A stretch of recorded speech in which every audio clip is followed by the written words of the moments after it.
ایک مرتبہ درود پڑھ لیجیے، اللہم صلی علی سیدنا محمد وعلی آل سیدنا محمد بارک وسلم۔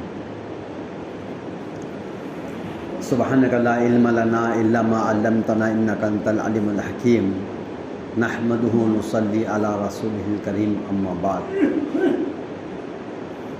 فاعوذ باللہ من الشیطان الرجیم، بسم اللہ الرحمن الرحیم، والعصر ان الانسان لفی خسر الا الذین آمنوا وعملوا الصالحات وتواصوا بالحق وتواصوا بالصبر۔ صدق اللہ العظیم۔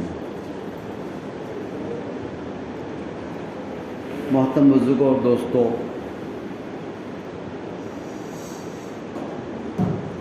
اللہ رب العزت کا یہ بہت بڑا ہم پر احسان ہے کہ اس نے ہم سب کو انسان بنایا، انسانوں میں سے مسلمان بنایا، پھر اس امت محمدیہ میں پیدا کیا، اشرف المخلوقات بنایا، بہت ساری نعمتوں سے ہم کو اللہ نے نوازا۔ آئے دن اللہ تعالیٰ اپنی نعمتوں سے ہم کو نوازتے رہتے ہیں۔ اللہ کی نعمتیں بندوں پر بارش کی طرح برستی رہتی ہیں، اور بہت سارے موقع فراہم کرتے ہیں اللہ تعالیٰ بندے کو کہ وہ دنیا کے اندر کچھ اعمال کر لے اور آخرت کی ہمیشہ کی زندگی میں کامیاب ہو جائے۔ ہفتوں میں جمعہ کا دن دیتے ہیں کہ یہ عبادت کر لے، تسبیحات کر لے، تلاوت کر لے، سورہ کہف پڑھ لے، درود شریف پڑھ لے، بہت سارے اعمال کر لیتے ہیں۔ مہینوں میں بھی پھر بار بار مہینوں کے اندر بہت سارے مواقع ملتے ہیں کہ اس میں جو تو روزے رکھنے کے لیے کہا گیا ہے، اس کی فضیلت بتائی گئی ہے کہ ہر پیر جمعرات کو بھی رکھے، ہر مہینے کے اندر بھی روزے شروع میں آخر میں رکھے، اور آخر کے جو رمضان سے پہلے کے جو مہینے ہیں، اللہ کے رسول نے فرمایا کہ رمضان اللہ کا مہینہ ہے اور شعبان میرا مہینہ ہے۔ تو شعبان کے مہینوں کے اندر بھی اللہ کے رسول صلی اللہ علیہ وسلم سب سے زیادہ کثرت کے ساتھ روزے رکھا کرتے تھے۔ اس لیے امت کو بھی چاہیے کہ وہ روزوں کا اہتمام کرے تاکہ رمضان کے روزے رکھنے کی مشق باقی رہے۔ پھر اللہ تعالیٰ ان تمام 11 مہینوں کے بعد اللہ تعالیٰ اس کو 12واں مہینہ عنایت فرماتے ہیں، اور وہ اتنا مبارک مہینہ ہے، اتنا بڑا مہینہ ہے جس کو رمضان المبارک کہتے ہیں، تمام مہینوں کا سردار۔ گویا کہ یہ رمضان مبارک کا مہینہ جس کو مل گیا ہے اس کو دنیا کی ساری نعمتیں مل گئی۔ یہ مبارک مہینے کا مل جانا ہی اس کی مغفرت کی علامت اور نشانی ہے، اور جس کو اللہ چاہتے ہیں، جس سے محبت فرماتے ہیں، جس سے تعلق ہوتا ہے، اللہ تعالیٰ اس کو یہ مہینہ عطا فرمائے کہ بندے 11 مہینے میں تجھ سے جو نافرمانی ہوئی، جو تجھ سے کوتاہیاں ہوئی، غفلتیں ہوئی ہے، وہ یہ ایک مہینہ لے لے اور اس ایک مہینے کے اندر ایسی عبادت کر کے 11 مہینے پر یہ حاوی ہو جائے۔ چنانچہ وہ مہینہ اس کو ملتا ہے اور اس رمضان کے مہینے کی وہ قدر کرتا ہے، اس کے رمضان کے مہینے کے روزے کا اہتمام کرتا ہے، اس کی تراویح کا اہتمام کرتا ہے، اس کے نوافل کا اہتمام کرتا ہے، اس کی سنتوں کا اہتمام کرتا ہے، اس کی سحر اور افطار کا اہتمام کرتا ہے، اور خوب رمضانوں کے اندر قرآن پاک کی تلاوت، صدقہ، خیرات، زکوٰۃ اور بہت سارے نیکی کے کام کرتا ہے۔ اور ایک وقت وہ آ جاتا ہے کہ 11 مہینوں پر اللہ تعالیٰ اس عبادت مہینے کی آخر رمضان کے مہینے کی عبادت سے اللہ اتنا راضی ہو جاتے ہیں کہ اس کے 11 مہینے کے وہ گناہ 12ویں مہینے میں رمضان دے کر سارے گناہوں کی معافی کرا دیتے ہیں۔ یہ انعام ہے اللہ کا۔ ورنہ پچھلے رمضان میں ہمارے ساتھ جو لوگ موجود تھے آج وہ نہیں ہے دنیا میں، رمضان آنے سے پہلے وہ چلے گئے، لیکن اللہ نے اس میں سے ہم کو باقی رکھا، کیونکہ اللہ کچھ دینا چاہ رہے ہیں، اللہ نوازنا چاہ رہے ہیں۔ اللہ تعالیٰ سے دعا ہے کہ اللہ تعالیٰ ابھی بھی ایک ہفتہ بھر سے زیادہ باقی ہے رمضان مبارک لگنے کے لیے، اللہ عافیت کے ساتھ، سلامتی کے ساتھ اللہ اس رمضان کی مبارک کے مہینے میں ہم کو داخل فرما دے۔ اور اس رمضان مبارک کے مہینے کے اندر جو اعمال نورانی ہیں ان تمام اعمال کے کرنے کی توفیق بھی ہم کو دے دے. ورنہ ہوتا کیا ہے، رمضان مبارک کے مہینے میں اکثر لوگ ایسا ہوتا ہے کہ جو ان کی 11 مہینے کی چال تھی، جو 11 مہینے کی روش تھی، جو 11 مہینے کی غفلتیں تھی، وہ 12ویں مہینے میں بھی وہی کرنا شروع کر دے. یہ رمضان مبارک کے مہینے کی ناقدری، یہ اللہ کی وہ نعمت کی ناقدری ہے جو اللہ نے گنے چنے بندوں کو نوازا ہے. اللہ تعالی ہم سب کو آسانی کے ساتھ، عافیت کے ساتھ ماہ رمضان مبارک کا مہینہ نصیب فرمائے. اس کے ایام، اس کی راتیں، اس کی عبادت، اس کی تمام جتنے روحانی اعمال ہیں اس کے کرنے کی اللہ ہم سب کو توفیق عطا فرمائے.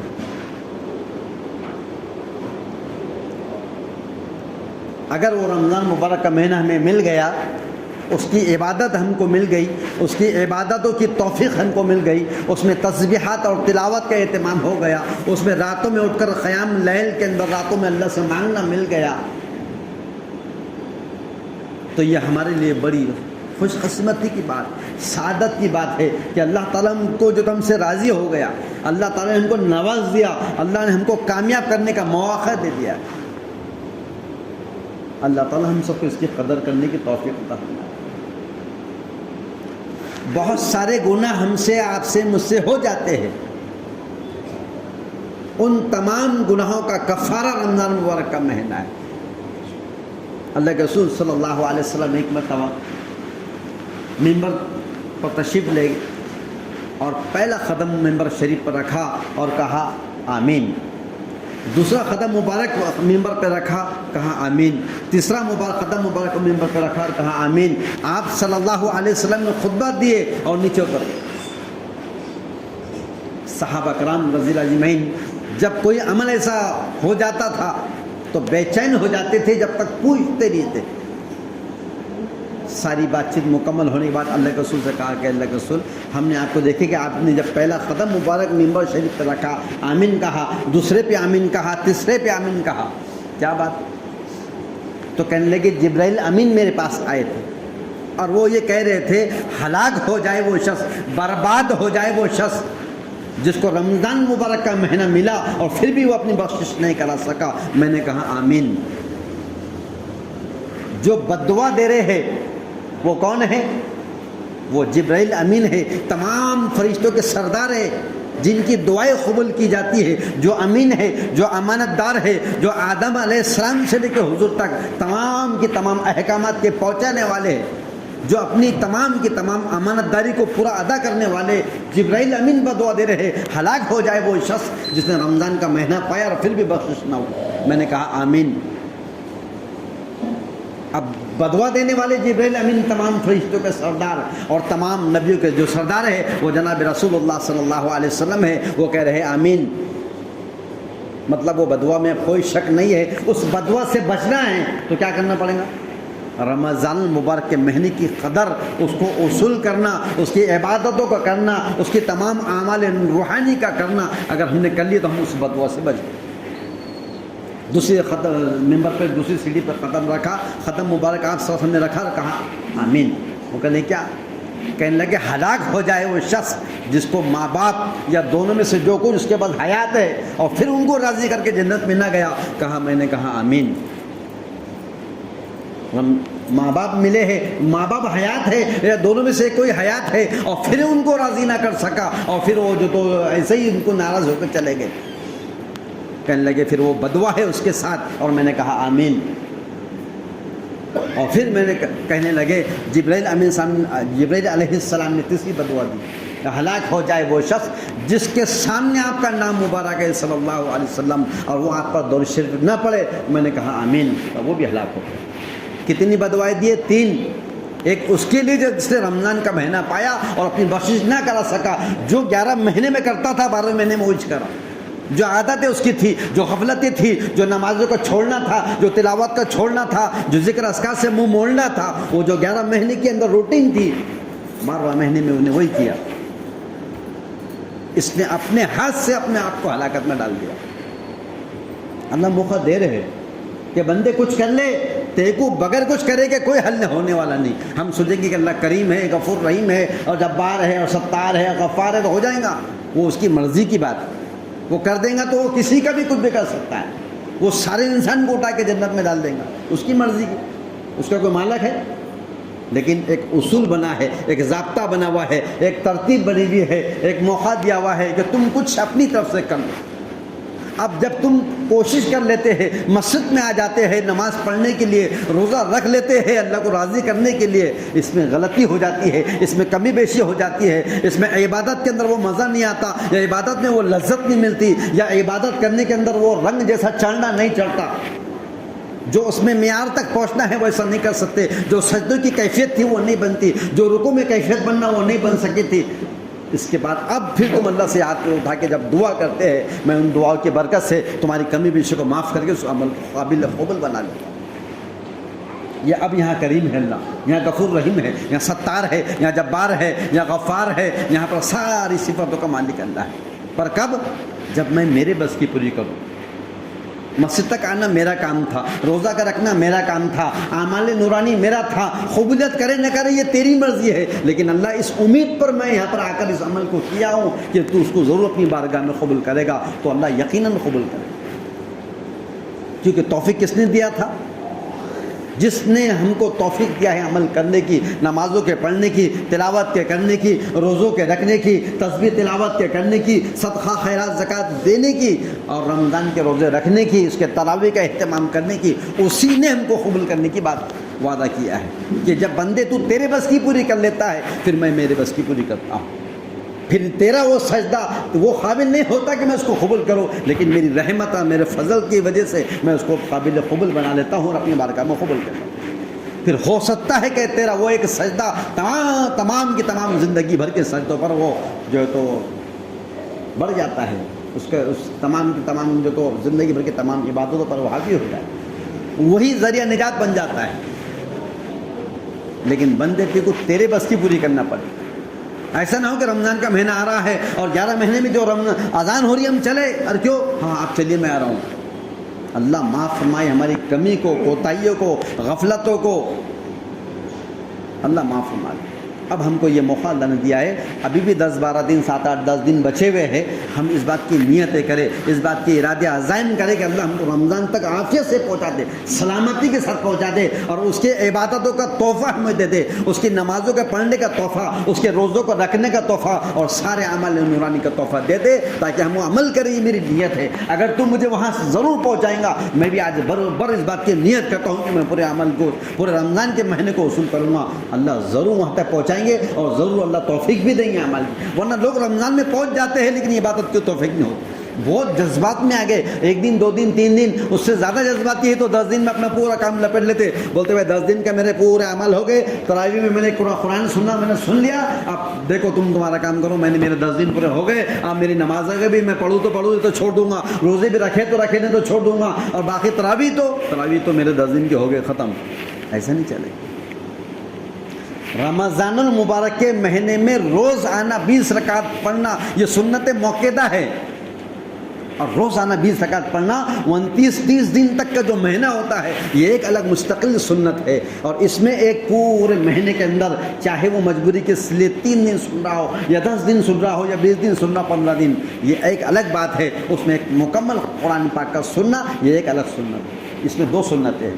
ایک تو پورے کلام پاک کو اس میں سننا, نمازوں میں نہ نماز چھوڑ کے سنتے بیٹھیں گے ہیڈ فون لگا کے, اور بولے رمضان میں ویسے بھی سنتے, ایسا سننا چالو کر دیں, ایسے چلیں گے. تو رمضان المبارک کے اندر نماز سے تراویح میں پورا کلام پاک سننا ایک مستقل سنت ہے, اور اسی کے ساتھ روزانہ 20 رکعت, چاہے ہمارا 10 دن میں قرآن مکمل ہو جائے, چاہے 3 دن میں ہم نے سن لیا ہو, لیکن باقی روزانہ کی جو نمازیں ہیں وہ نماز ہم کو تراویح کی سنت موقعہ ہے, ہر ایک کے لیے ضروری ہے. جہاں تک مردوں کے لیے ضروری ہے, ایسا ہی عورتوں پہ جو تو مسلط خواتین پر بھی ضروری ہے, وہ اپنے گھر میں عشاء کی نماز کے بعد اپنی جو تو نماز 2 کر کے وہ پڑھے. یہ ایک مستقل سنت ہے. لیکن لوگ جذبات میں آتے ہیں, 10 دن کے اندر میرے کو بس چاہے دنیا ادھر کیوں نہ ہو جائے, وہ مسجد میں جگہ ملے نہ ملے, چاہے چپلوں کے پاس پڑھنا پڑے, چاہے جا کے 4تھی چھت پہ جب تو ہم کو پڑھنا پڑے, چاہے کتنا بھی تکلیف میں ہو, لیکن میں تو چھوڑوں گا نہیں. ایک جذبہ رہتا ہے. کیونکہ رمضان ہے، مجھے عبادت کرنا ہے، مجھے قرآن سننا ہے، مجھے نماز پڑھنا ہے، وہ جذبہ اللہ کرے کہ وہ رمضان کے کم سے کم 30 دن تو باقی رکھو. 10 دن نہیں ہوگی تو بولے بھائی چلو نا بھائی اپنا تو ہوگا بھائی، تمہارا دیکھو تم روز 1.25 والے ہیں، تم نے مہینہ بھر چلنا ہے، ہم نے 10 دن پورا کر دیے. تو لوگ بہت شارٹ کٹ راستہ بتا رہے. تو ایسا نہیں کرنا. تو رمضان مبارک کا مہینہ یہ ملا ہے، اب کچھ دن باقی ہے. اب یہاں ہم کو پہنچنا ہے تو اس عزم کے ساتھ، اس ارادوں کے ساتھ، اس نیت کے ساتھ کہ اللہ تعالیٰ یہ رمضان مبارک کا مہینہ مجھے دے رہے. تو پچھلی رمضانوں کے اندر میری بہت ساری غفلتیں ہوئی. اس میں کلام پاک کا جو اہتمام میں نے کرنا نہیں کر سکا، جو اس میں تسبیح تلاوت کرنا نہیں کر سکا، اس میں خیر کے بہت سارے کام مجھے کرنے تھے لیکن نہیں کر سکا. اے اللہ میں عزم کرتا ہوں، میں ارادہ کرتا ہوں، میں نیت کرتا ہوں کہ اگر اللہ تو مجھے وہاں پہنچا دے، میں ضرور بضرور اللہ اس رمضان مبارک کی ایک ایک ساعتوں کو، ایک ایک گھڑی کو، ایک ایک ایام کو، ایک ایک دن کو، اس کو میں ضرور قبول کروں گا. اور نہ صرف دن کو، اس کی راتوں کو بھی قبول کروں گا. چاہے 2 رکعت نماز پڑھنا پڑے تہجد میں اٹھ کر، لیکن میں ضرور کروں گا. تو اللہ تعالیٰ توفیق ضرور دے. بندہ جب تک بندہ نیت نہیں کرتا ہے، اللہ سے مانگتا نہیں ہے، ارادہ نہیں کرتا ہے، اللہ عمل کی توفیق نہیں دیتے ہیں. جب ہم نیتیں کریں گے رمضان مبارک کی تو اللہ توفیق دے. اللہ تعالیٰ موقع فراہم کرتا ہے. میرا بندہ کسی ایک کوئی عمل کو کر لے اور اس سے میں راضی ہو جاؤں اور اس کی ہمیشہ کی آخرت بن جائے گی. اس کوشش میں جیسا ایک ماں باپ اپنی اولاد کے لیے موقع فراہم کرتے ہیں، کچھ پڑھ لے تیرے کام آ جائیں گا، تیری زندگی بن جائیں گی، تیری لائف بن جائیں گی. اس کو پڑھاتے رہتے ہیں، خود بھوکے پیاسے ہیں، خود تکلیف میں رہتے ہیں. اپنی اولادوں کی خوشیاں، ان کی ترقی، ان کی کامیابی دیکھنے کے لیے ہمیشہ کوشش میں لگے رہتے ہیں تاکہ ہم مشکلیں میں گزار لیں گے. چٹنی مرچی کھا کے ہم گزار لیں گے لیکن اس کو پڑھائیں گے. کس کی خواہش ہوتی ہے؟ ماں باپ کی. اولاد کی بھی، جو اللہ کی بھی خواہش ہوتی ہے میرا بندہ کچھ عمل کر لے. تیرا عمل ہی تیری قبر میں نجات کا ذریعہ بنے گا. تیری قبر بنے گی تیرے عمل سے، تیرا حشر بنے گا تیرے عمل سے، تیری آخرت بنے گی تیرے عمل سے. تو پور ساتھ پہ جب چلے گا تو وہاں پر تیری رشتہ داری کام نہیں آئیں گی، تیرا وہاں پر جو تو کسی اور کا جو تو دوستانہ کام نہیں آئے گا، کوئی جو تعلق کام نہیں آئے گا. وہاں پر صرف تجھے جو چیز چلانے والی ہے وہ تیرا عمل چلائے گا. اس کے موقع فراہم کرتے ہیں اللہ تعالیٰ کہ بار بار جمعہ کی نمازوں کے ذریعے سے اور بڑی راتوں کے ذریعے سے اور رمضان کے مہینوں کے علاوہ بھی عبادتوں کے موقع ملتے ہیں. اس کے علاوہ رمضان کا مہینہ دے کر کسی ذریعے سے اللہ چاہتے ہیں کسی نہ کسی بہانے سے یہ عمل کر لے، اور جب یہ عمل کر لے گا تو میں راضی ہو جاؤں گا، اور میں راضی ہو جاؤں گا تو اس کی آخرت کی جو بن جائیں گی، یہ آخرت میں کامیاب ہو جائیں گی. اللہ موقع دے رہے اور ہم جو موقع کا فائدہ اٹھانے کے بجائے جو 11 مہینے میں ہم کر رہے تھے 12 مہینے میں وہی کر رہے ہیں. یہ ناقدری ہے، یہ ناشکری ہے. اور اللہ تعالیٰ ایسی ناقدری اور ناشکری کرنے پر نعمتوں سے جو تو اللہ تعالیٰ کیا کہتے ہیں، نعمتوں کو چھین لیتے ہیں، اعمال کی توفیق نہیں دیتے. اب رمضان مبارک کا جو مہینہ آ رہا ہے، اتنا مبارک مہینہ ہے. پچھلے لوگ جو ہمارے ساتھ تھے آج نہیں ہے، آئندہ سال ہمیں ملتا نہیں ملتا یا وہاں تک ہم پہنچتے نہیں پہنچتے، لیکن اگر ہم پہنچ جائیں گے اور اس کی عبادتوں کو کر لیں گے، ہو سکتا ہے کہ زندگی بھر کے تمام گناہوں کا خاتمہ ہو جائے. ایسا ہو ہی نہیں سکتا کہ رمضان کا مہینہ ملا اس نے عبادت کیا اور اس کی بخشش نہ ہوئی. ایسا کبھی جو جب رمضان ملے ہے تو ضرور اللہ اس کا مغفرت کا سامان کریں گے. تو ہمارے اندر ایک عزم ہو، ایک ارادہ ہو کہ اللہ یہ رمضان جو مجھے مل رہے ہیں، تو پہلے رمضانوں میں جو پچھلے تھے اور اب یہ رمضانوں کے اندر ہم فرق واضح کریں گے. اور وہ یہ ہوگا کہ پہلے جو ہمارے ساتھ غفلتیں ہوئی تھی، ہم غفلتوں کو نہیں دیکھیں گے. ہم اپنا وقت موبائلوں میں نہیں لگائیں گے، ہم اپنے اوقات کو ہوٹلوں چوراہے میں نہیں لگائیں گے، گھومنے پھرنے میں نہیں لگائیں گے. اللہ جو وقت بچا بھلے مسجد میں آ کے ہم کو کوئی نماز نہیں پڑھنے آتی ہے تو تسبیح گھمانا تو آتا ہوں. کونے میں بیٹھ جاؤ اور جتنا وقت ہم دے سکتے ہیں اللہ کے لیے وہ کونے میں بیٹھ کے اللہ اللہ کرنے میں گزر جائیں گا. ہو سکتا ہے کہ ایک ساتھ، ایک منٹ، ایک لمحہ، ایک پل، ایک ایسا کوئی نہ کوئی گھڑی ایسی جس میں ہم نے زبان سے اللہ کا نام لیے وہ بارگاہ قبولت میں منظور ہو گئی. کبھی ہم نے کوئی ایسا سجدہ کر ڈالے اور اللہ کی بارگاہ میں وہ وقت میں وہ قبول ہو گیا، زندگی بھر کے ہماری نجات کا ذریعہ بن گیا.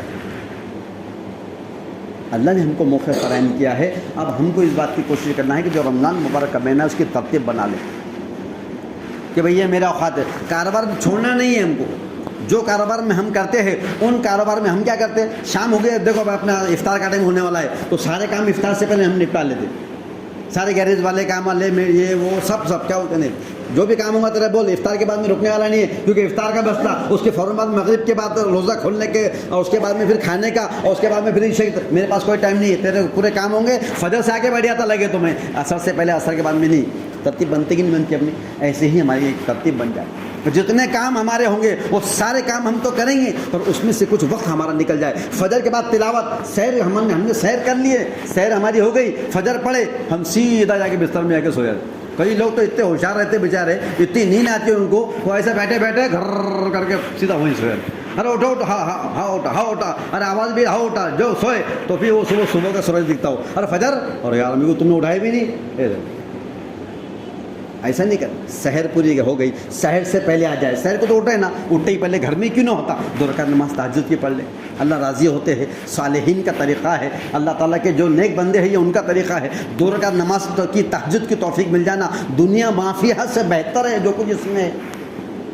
سحر کو اٹھیں گے، سب سے پہلے جیسی ضرورت سے فارغ ہو گئے، اب منہ تو دو دانت گھس رہے، سحری کو بیٹھ رہے نا، دانت بھی گھس رہے، منہ بھی دھو رہے، ہاتھ پاؤں بھی دھو رہے، اب کیا باقی رہے گا؟ پیر دھونا رہے گا، پیر بھی دھو لے رہے، نیت باقی رہے گی کہ وضو کر لو، وضو ہونے کے بعد پہلے 2 رکعت پڑھو، بعد میں دستر پہ بیٹھو، یا ٹائم کم ہے تو پہلے سحر کر لو، اور سحر کے بعد ابھی کھٹکے مارتے رہتے مولوی صاحب، سحر کا آخری وقت تو بولتے رہتے، اس سے پہلے 2 رکعت نماز پڑھ لو، 2 سے تھوڑا سا اللہ سے ہاتھ اٹھا کے دعا مانگ لو۔ اگر ہم اسی ترتیب بنائیں گے نا تو یہ ترتیب ہمارے رمضان کے مہینے کے اندر ہمارے جو کیا کریں گے، نجات کا سبب بنے گی سحر کے اندر ہمارا۔ اس کے بعد فجر کی نماز ہو جائے، کچھ بھی کام نہیں ہم کو، مسجد میں بیٹھے رہے، فجر کی نماز کے بعد ہم کو کیا کرنا، تلاوت میں بیٹھ جائے، عمل ہوتے ہیں، یہاں پر مشورہ ہوتا ہے، تعلیم ہوتی ہے، ملاقاتوں کا ترتیب بنتی ہے، جو بھی بنتا ہے اس میں شریک ہو جائے۔ اس کے بعد وقت بچا ہوا ہے، تسبیحات کے اندر وقت ہوگا، سورج نکلنے کے بعد وقت جب شروع ہو گیا ہے اشراق کا تو کیا کریں گے، اشراق کی نماز 2 رکعت نماز پڑھ لے۔ تہجد کی ہم نے سحر میں پڑھ لیے، اب اشراق کی نماز پڑھنا ہے۔ تہجد تو صالحین کا طریقہ ہے، جس کو اللہ چاہتے ہیں دے دیتے ہیں۔ اب اشراق کا مسئلہ آ گیا، 2 رکعت نماز نفل کی ہم نے نیت کر لی، 2 رکعت اشراق کی نفل نماز پڑھتا ہوں، اتنی نیت کر کے ہم نے پڑھ لیے، ایک حج اور ایک عمرے کامل مکمل حج اور عمرے کا ثواب اللہ ہمارے نام عمل میں دے دے۔ ابھی سحر سے اٹھے ہوئے ہیں، اشراق تک عمل میں لگے ہیں، اس کے ہمارے 1-2 گھنٹے اس میں گزر گئے، وہ 2 گھنٹے عبادت والے بن گئے ہمارے۔ پھر 2 رکعت اور توفیق دے اللہ تو 2 رکعت عشاء کی اور پڑھ لے۔ دن بھر کے جو جائز کام آپ کے میرے ہیں، جو ہمارے اڑچنیں ہوتی ہے، جو ہمارے کاموں میں رکاوٹ ہوتی ہے، اللہ اس 2 رکعت کی برکت سے ہمارے سارے کام بنا دے۔ ایسا نہیں کہ رمضان میں پوری زندگی بھر کے لیے عادت ڈال دو کہ جب ہم کچھ بھی کام نہیں ہے مسجد میں آ کے فجر پڑھیں گے، تسبیحات، ذکر، اذکار، ملاقاتیں کریں گے اور پھر اشراق پڑھنے کے بعد گھروں کو جائیں گے، ایسی نیتیں کریں۔ اشراق کی نماز ہوگی، لگا جو تو اپنے کام، کھانا تو ہے نہیں، پکانا تو ہے نہیں، نہ عورتوں کو پکانا ہے نہ تم کو ہم کو کھانا ہے کیونکہ روزہ ہے۔ اب کیا وقت بچا ہوا اپنے پاس میں، اگر آرام کرنا ہے تو آرام کرنے کے لیے 1-2 گھنٹے میں ملے کر لو۔ اب جب اٹھے نا 8، 8:30، 9 بجے، 10 بجے اب جانے کے لیے کام میں ہے تو اگر اللہ موقع دے دے، توفیق دے دے، اور اگر نیت ہے 2 رکعت 2 کر کے 4 رکعت نماز نفل پڑھ لو، چاش کی 2 رکعت نماز پڑھے تو جو ہمارے بدن کا ہر جوڑ ہے اس کی طرف سے صدقہ ادا ہو جائے گا، صحت تندرستی صحیح رہیں گی۔ اور پھر اس کے بعد 2 رکعت نماز پڑھیں گے تو وہ 2 رکعت نماز سے اللہ راضی ہو جاتا ہے، روزی میں برکت ہو جاتی ہے۔ یہ سارے کام 2 کر کے اگر ہم نے 6 رکعت یا اللہ توفیق دے تو 12 رکعت اگر آدمی نے اگر چاش کی نماز روزانہ اگر اس نے پڑھ لیا تو فرمایا کہ ثابت موتی کا محل اللہ اس کے جنت میں دے گا۔ ایک ایسا محل ہوگا، ثابت ہوگا، موتی کے جیسا ہوگا، اور اتنا بڑا ہوگا کہ اس موتی کے محل کے اندر جب یہ جنت میں جا رہا ہوگا، اس محل کے اندر داخل ہونے والا ہوگا، ایک چکر لگائیں گا، جا کے ایک چکر لگائیں گا اور یہاں سے نکل کر ایسا گھوم کے واپس وہیں آئیں گا، 500 سال لگ جائیں گے اس کو وہاں جانے کے لیے۔ 500 سال کے بعد کیا بولیں گے معلوم؟ اللہ 500 سال ہو گئے لیکن ابھی تک میں اندر نہیں گیا، دروازہ دکھ رہا ہی نہیں۔ اللہ فرمائیں گے دنیا میں تو میری مانتا تھا، آج ہم تیری مانیں گے، وہاں پر میری چلتی تھی، یہاں تیری چلیں گے، جہاں ہاتھ لگائیں گے دروازہ کھل جائے گا، دروازہ کھلا اندر چلے گا، 500 کمرے، 500 دروازے، 500 کھڑکیاں، 500 پہ پردے، اور ایک دروازہ اتنا بڑا جنت کا، ایک محل کا ایک اتنا بڑا دروازہ، 500 فرشتے ایک ساتھ اس پہ داخل ہو جائیں۔ اللہ اس کا یقین نصیب فرمائے، عمل کی توفیق عطا فرما دے، اور رمضان مبارک کی قدر کرنے کے ساتھ ساتھ ہم کو اس کے اوپر عمل کی توفیق عطا فرما دے۔ جزاک اللہ۔